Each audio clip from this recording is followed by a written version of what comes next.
G'day guys, MDL here from the TheJDClan. Now we're just going to go through another one of our class guides, this one being the Witch Doctor. So first we'll go through and just show you some of the options that you might want to turn on. Helps you out a lot in the game.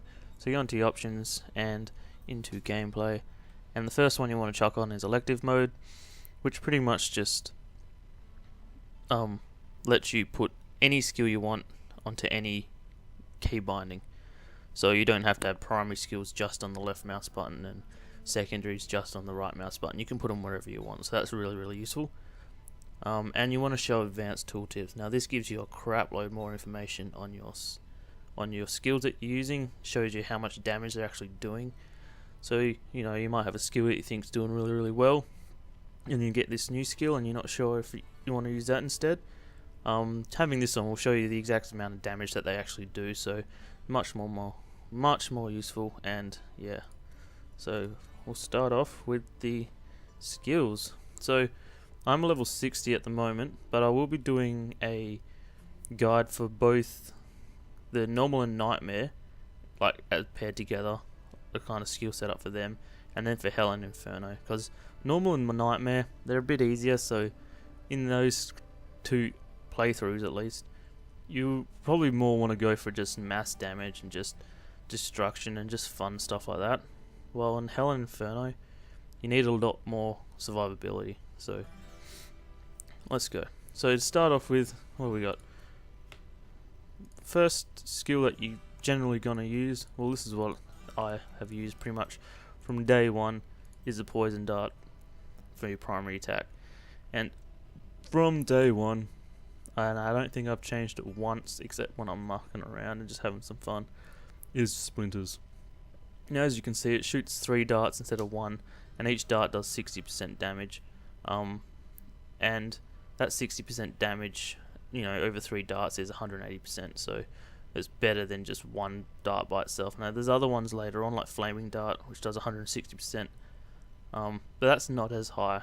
And so the rest of them, they're alright, like that slows them down and stuff like that. This one gives you mana back.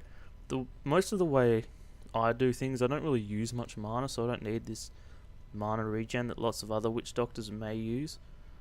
And yeah, so like this 160 weapon damage is quite good, but if you chuck 3 lots of 60 on, you have up to 180% damage.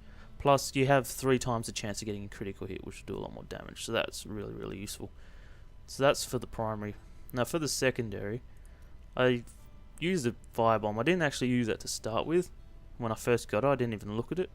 But these days, holy crap, it is a good one to have on. So anyway, there's lots of different cool little things you can chuck on. And both of these I've used throughout, pretty much from the moment I got both skills all the way up into hell and inferno. So with the firebomb, you got the flash fire, which does extra area damage, and it can bounce up to 6 additional targets. Or you got this roll of bones one, which allows it to bounce 2 more times. You got these other ones like fire pit, which not very useful. That one not very useful. Ghost bomb, meh, whatever. But roll of bones is pretty cool. Like, I'll show you it at the moment. So all it does pretty much is throws it and it bounces twice more. And that is really effective, especially if you have fast weapons, because then you can just lob the crap out of it. And every single one that lands does damage. It's an area effect. So in corridors and stuff like that, this is really useful. If you use this, which is grasp of hands, traps them all, lob the crap out of them, no chance. So anyway, back into it. So firebomb, very good. There's plagues of toads and corpse spiders, they're alright. They use mana though. I don't know why, but I'm not really into the whole mana regen thing. Like, I run out of mana, I just get shitty. So I like to use these ones, which are like, they cost 10, but in reality it does jack all to your mana. It doesn't even move. Now we're gonna get onto some of the other moves. Like these moves down here, I kind of, the end move, the gargantuan move, that's going to be your pet move, and you want that on a key that you don't press very often, because this is a move you're not going to be using very often. Now I've got space set up for one of mine, and mine is WAD space. That's where my hand likes to sit, and then my pinky can be on shift so I can just stop and shoot whenever I need to, and then you can just tap Q with one of the other fingers. But yeah, so space is one that you're going to be using quite a lot. So that's, you're going to have one on, going to want to have a skill on there that you can spam. Now, out of all the skills I usually have, this is probably the most spammable, and this is Grasp of the Dead. Now, I used to like fire bats, but unfortunately with fire bats you have to get quite close to them, and it drains your mana down fast. And being close with a Witch Doctor is not really what you want to do. You want to kind of hang back and let all your minions get nice and close, and you just chill. So this is a good spell, especially when you're playing with a group of friends. But when you're playing by yourself as well, if you're getting into trouble. So you chuck Grasp of Dead on, and what it does is it just slows people down, does a little bit of damage, but it's mainly the slowing down you want here. So you could chuck Groping Eels on, which does more damage, but it's not that much more. Death is life. People that die in it have the chance of dropping a health globe, but then to get that health globe you're going to have to run into the middle of the fight, and you don't really want to do that.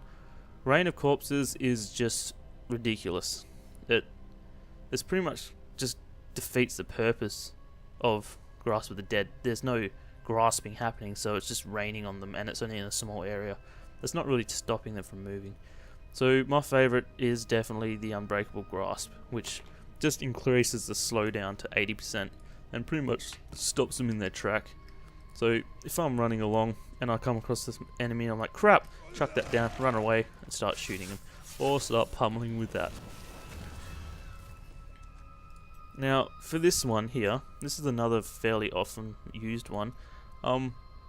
With the lower levels, the Nightmare and Normal, I like to have Acid Cloud on, because this does a lot of damage. And generally Acid Rain, just because of the massive area of effect. Or the Lob Blob Bomb, because that's just funny. But yeah, chuck Acid Rain on. And this thing just pretty much calls in a cloud of acid, does a lot of area of effect, and does quite a bit of damage. And the cooldown for it is not very long at all. Oh, there you go, it doesn't even have one. But you can just call these in.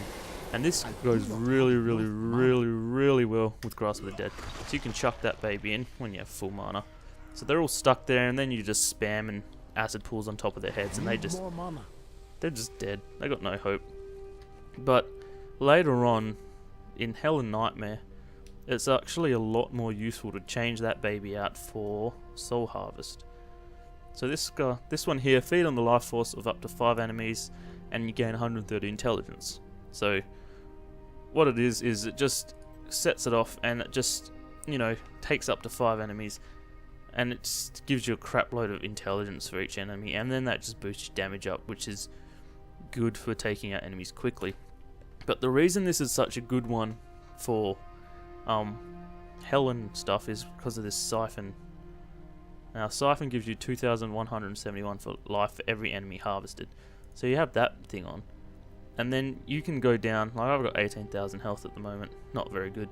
But if I get into a battle and I'm starting to die and I need to get out of there quick, I can just press W, boom, harvest all their souls, boost my health up quickly, and gives me a bit of an intelligent boost.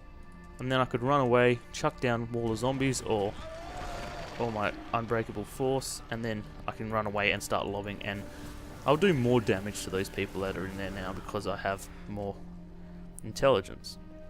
So Soul Harvest is a good one to chuck on. Mass Confusion, it's kind of alright. Problem with this, especially being the Witch Doctor, is that you can chuck Mass Confusion on and it confuses all the enemies, and it gives them a chance to attack each other. But if they do attack each other, I mean, when they confuse, they still can attack you. Like if you're the closest person to them, they'll just attack you. And to call it, you have to get right in there with them.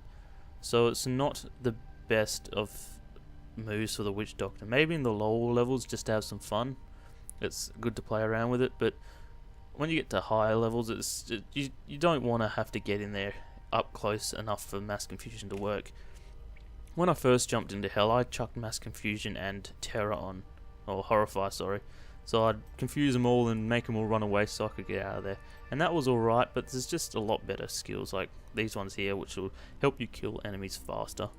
And keeps you alive longer. Horrify is a good one to have, so you can swap out, say, the Soul Harvest for Horrify, so instead of healing yourself and then getting out of there with other skills, you can just Horrify, make them all run away from you, and then just get the hell out.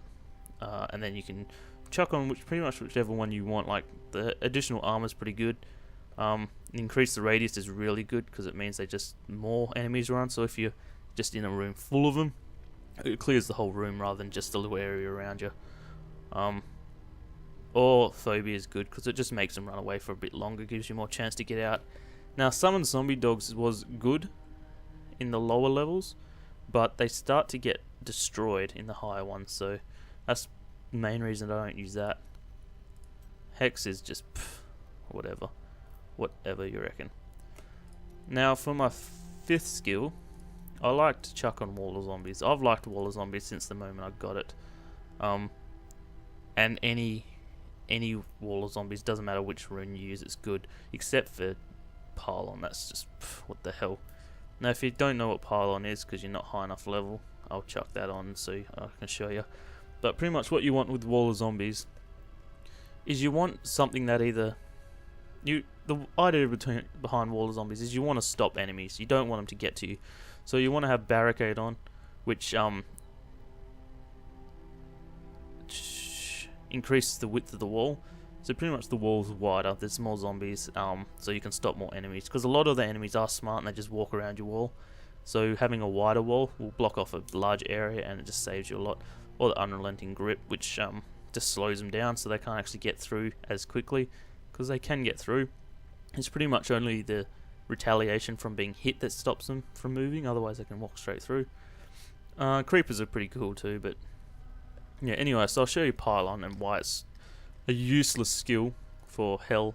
Like, you're running away, oh shit, I need to put a wall up. That's not a wall. How's that supposed to stop anything? It does a crap load of damage, yeah, but that's not a wall.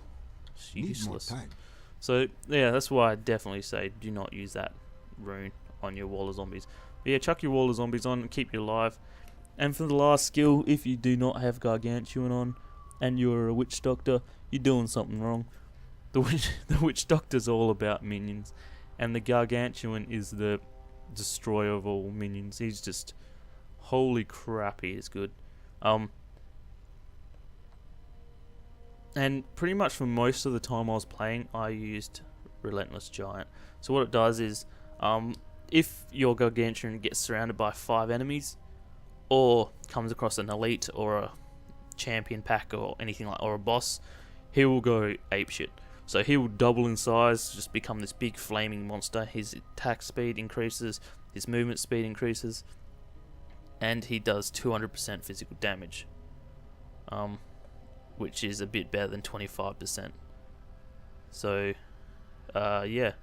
And it only happens once every 2 minutes, but the cool thing is that if you do come across a champion pack right after killing the last one and he doesn't enrage, just summon him again and he'll jump straight into it. So that's nice and cool. Fetish Army is a good one for the lower levels that you could probably swap out for this one here. Well, not Wall of Zombies, sorry. The Soul Harvest. And you want... What did I have on? Yeah, this one here. Fetish Ambush. So this is a really good one when you just want to destroy everything. So pretty much I just ran with Acid Rain, this one, and Grasp of the Dead, or the Wall of Zombies. And then, you know, I just summon these guys in. Each one that landed did 250% weapon damage, and it summons in 5 or 6 of them or something like that. So each one that hits does 250% around you. Boom, clears everything around you. Chuck some acid out, chuck some walls up, and you are, everything is just dead. The Big Bad Voodoo. This is kind of like the curses from the Necromancer in Diablo 2. It's you just chuck this dude who just stands in one spot, and he just has a ring around him, and it can make you, it puts your attack speed up, and you can make it longer, or you can make it give you mana back and stuff like that. It's probably good for party groups, but I don't find it that useful because it's a small area, and usually you're running around a lot, especially if you have some melee tankers on your team. They're just constantly jumping around, you're rushing to keep up with them. But yeah, so if you're not using Gargantuan, you got something wrong. Now to the passives. So first I'll tell you the old set I used to use. And this was for normal and nightmare, especially when you're playing with friends. This is a really cool one. So you chuck on Circle of Life. Whenever an enemy dies near you, there's a 5% chance to summon a zombie dog. And this is really good because you don't have zombie dog on, so you can still summon them anyway. Then you chuck on Zombie Handler, so you can have 4 dogs at a time. So you pretty much you have a random chance of getting him, and you can have up to 4 following you, so that's really good. And then you chuck on Fetish Sycophants, which gives you a 3% chance of summoning a fetish for doing those spells there. Poison Dart, Plague of Toads, Zombie Charger, Fire Bats, Firebomb, boom boom boom. So, and pretty much your 2 primary skills are going to be Poison Dart and Firebomb. So if you're just sitting back, attacking, letting your Gargantuan take the damage, or your friends take the damage, you'll just be shooting non-stop, and you'll be summoning these little men to help you out. For every shot you do, you have a chance of summoning them. And I can end up running around with 4 zombie dogs, my fetish army, my Gargantuan, and 4 or 5 of these guys just following me around, and I'm just a walking army. It is awesome. But when you get into Hell and Inferno, you've got to change those out, because they're cool when you're lower level to wreak havoc, but you need to survive now. So I chuck on this Jungle Fortitude, which reduces all the damage taken by me and my pets to 20%. And if you didn't know this, as a balancing thing, Blizzard actually made the Barbarian and the Monk take 30% less damage than the other 3 classes, just because they're physical classes. So even if you're wearing no armor and you're next to a monk who's wearing no armor, you'll still take more damage than him. So chucking this on will lower that damage down, and it lowers it down for your pets, which keeps your Gargantuan alive a bit longer. Another one is this Spirit Vessel. Holy crap, this is a good move. If you're a hardcore player, you need this move on. If you're in Hell, you don't need it, but I'd highly recommend it. So what it does is it reduces the Horrify, Spirit Walk, and Soul Harvest spells by 2 seconds. That doesn't matter. Don't care about that at all. But what we want to care about is this addition. The next time you receive fatal damage, you will automatically enter the Spirit Realm for 3 seconds and heal to 10% of your maximum life. This effect cannot occur more than once every 90 seconds. So you got a 1.5 minute cooldown. But what it does is, if you're in a fight and someone KOs you, does the shot that's supposed to kill you, instead of dying, you'll jump into Spirit Realm, which puts you invisible and puts you immune. No one can see you or attack you. Gives you 10% of your life back. And this is so useful, especially with the skills that I usually use with the Soul Harvest one, because you jump in, you're dead. Oh crap, 10%. Press Q, heal yourself up some. Press that. Oh crap, I can't remember what it's called. I just said it. Soul Harvest, and then you full health again, and then you run out of there, and you just get the hell out. And you know that's really useful if you come across like mobs that you think, oh yeah, these guys are gonna be easy. And then all of a sudden their normal attack destroys you, let alone the special. So very, very, very useful, that one. And Fetish Sycophants again, just because it's always useful just having them just for shooting. They just come out and just help you kill stuff. It's really, really good. Some other ones here, like that one, I don't really have cooldown skills, so I don't need that. Just so you know, there is a lot of different builds you can have with the Witch Doctor. One of the ones I know is where you have, I haven't actually tried this build out, but I've been told by a friend it's a really good one. It's where you have dogs, you have your zombie dogs, and you have all your passives on, so you can have 4 of them. And then one of the runes for the zombie dogs, I believe, not zombie dogs, sorry, you chuck your zombie dogs on, have sacrifice. And one of these is when you kill, there you go, when you kill a zombie dog, you have a 35% chance to summon another one. And that's really good because they do a lot of damage. So you summon you summon your 4 zombie dogs, they run in there into a big mob, you blow them up, you have a chance of 4 more popping up, sometimes not even 1, but you can have 4, so it can be 4, boom, explode, everyone does 275%, another 4, blow them up, there's no cooldown for sacrifice, and you just blow, it gets rid of a lot. The only problem with that is it does take up 2 of your slots, and the person who's recommended that build was only in Nightmare. They didn't hit Hell yet, so I'm not sure how good that is in hell, where survival is a bit more important than damage. But yeah, so that's pretty much my build for the Witch Doctor. It works well for me. I can play by myself, with a mate, with a group of friends. You know, it doesn't really matter how many people actually are playing at the time. It seems to work for me. So we chuck on... Oh, phone call. So we chuck on Soul Harvest with the Siphon, and we chuck on Wall of Zombies with the Unrelenting Grip or the Barricade, up to you. I think I prefer that one actually. And that is my build, so I can run around. I'm only in Nightmare at the moment, so it's pretty easy. But I can run around. Where the hell are the enemies? So just jump in here with Soul Harvest. Harvest the souls. And so you see, that's my harvest. So my intelligence has jumped up to 1658. They're just damaging themselves at the moment, so that's pretty easy. Oh, you chuck that one on there. It hurts them. Doesn't actually do that much damage when you hit hell. Seems like it's way more useful than it is. And then yeah, you just run along with this, and because you've got 3 shots with the pea shooter, you have 3 chances of getting critical, and criticals are pretty nice. So and pretty much the only thing left to talk about is your gear, and it's kind of simple. With the Witch Doctor, you just want to go for the intelligence, and you're gonna want to go for some vitality as well, depending on which playthrough you're up to. But I've just, you know, vitality in there, intelligence, vitality, it's all you need. Pretty simple. So that's my that's my build for the Witch Doctor. Hope you guys enjoyed, and I'll see you next time.